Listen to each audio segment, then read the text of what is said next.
Here's a song I wrote with a Grand Ole Opry legend, Whispering Bill Anderson. You remember Bill? He's written so many big songs. He's still writing songs. He's had songs recorded by Ray Price, even Brad Paisley, Kenny Chesney, George Strait. He used to tour with Patsy Cline.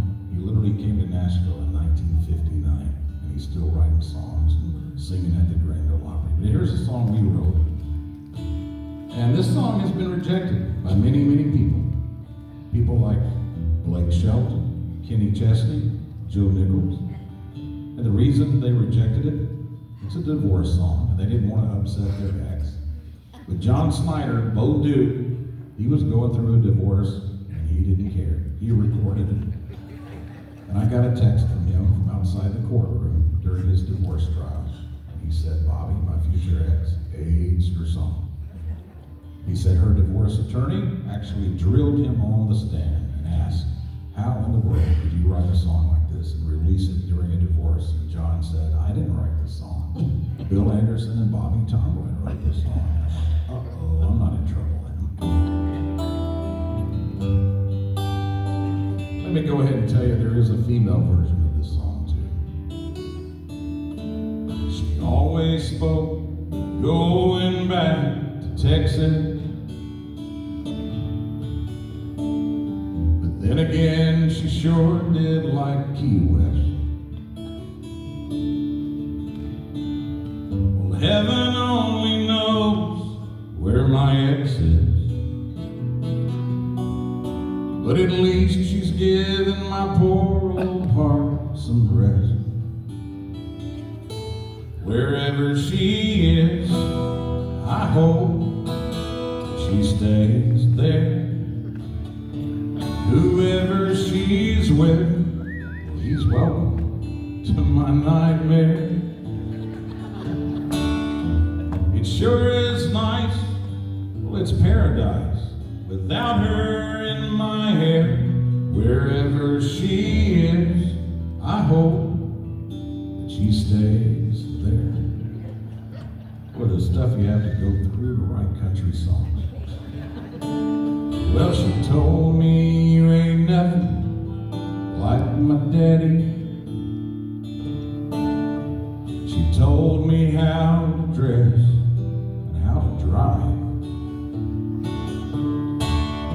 She told me that you don't kiss like my old boyfriend. Really. But my favorite thing she ever told me was goodbye. Adios. Wherever she is, I hope that she stays there. Whoever she's with, he's welcome to my nightmare. It sure is nice, it's paradise without her in my hair. Wherever she is, I hope that she stays there.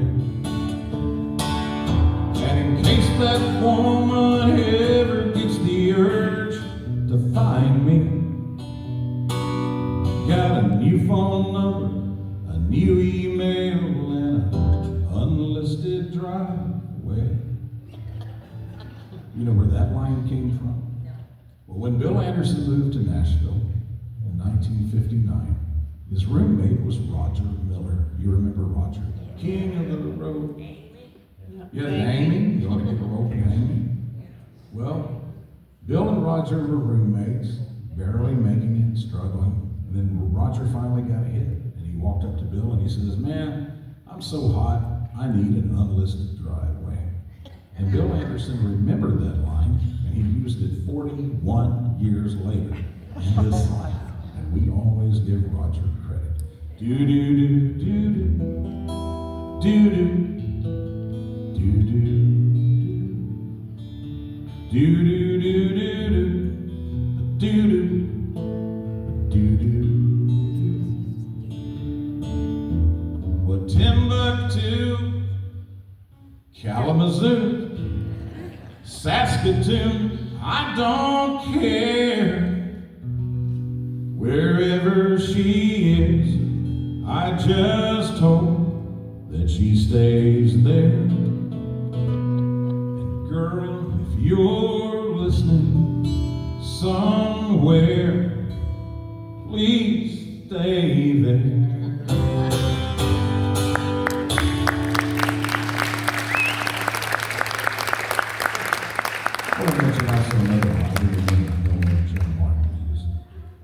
It actually came from him. A lot of people ask me where ideas come from. Jim Martin had a song called Thank You for Breaking My Heart that the Statler Brothers recorded. And he was singing it one night at a show. And I asked him out loud, and I never do things like this, but I interrupted him and I said, man, who's that song about? And he named the girl and he says, wherever she is, I hope she stays there. Ooh, that's a good song idea. So then Jim, Bill, and I wrote that song. Very good. I'm always a little paranoid when you sing that because I'm going through my mind and on that line where you said, you know, the drive. And I was like, oh shoot, I was picking on your driving today. I did. I picked on his parallel parking a little bit today.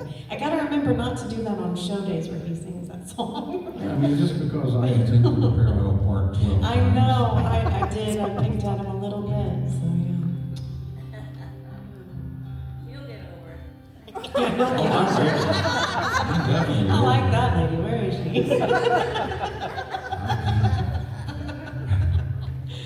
Oh gosh, that's funny. Well, what do you want to do? Oh, I think, you did one from your uncle and your mom. You should. Oh yeah, you know whose birthday it was yesterday? It was Kenny Rogers.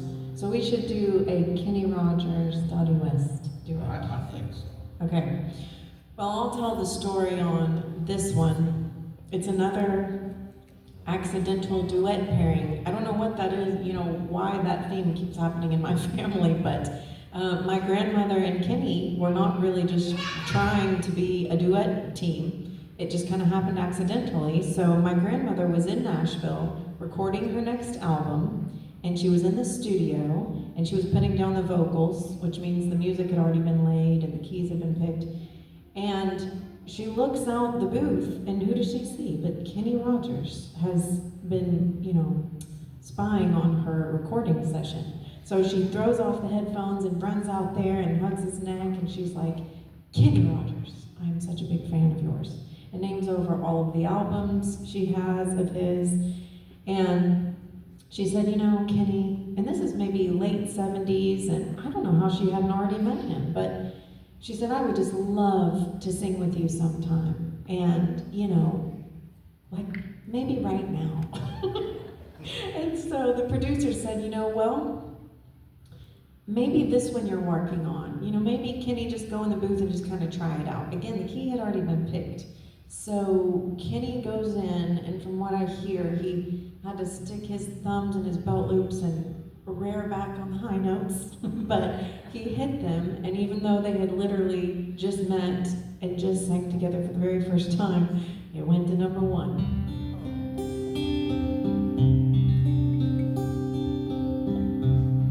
You want things your way,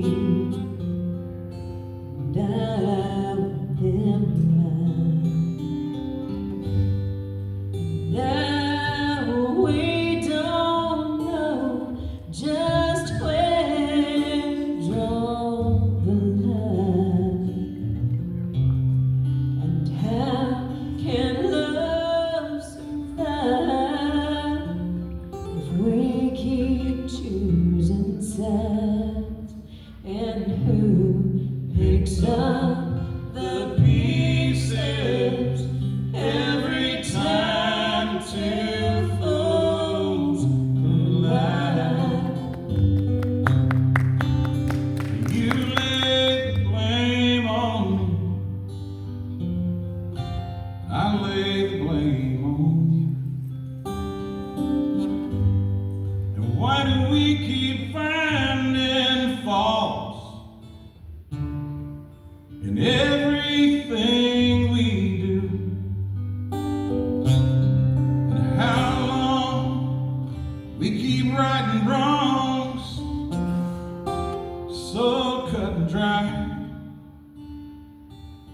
And who picks up the pieces every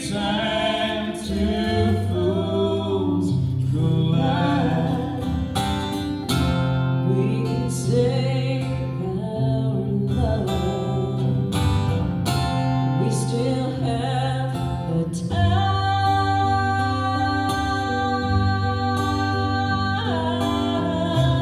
Oh, I know now, there just must be a way that we still haven't tried to keep our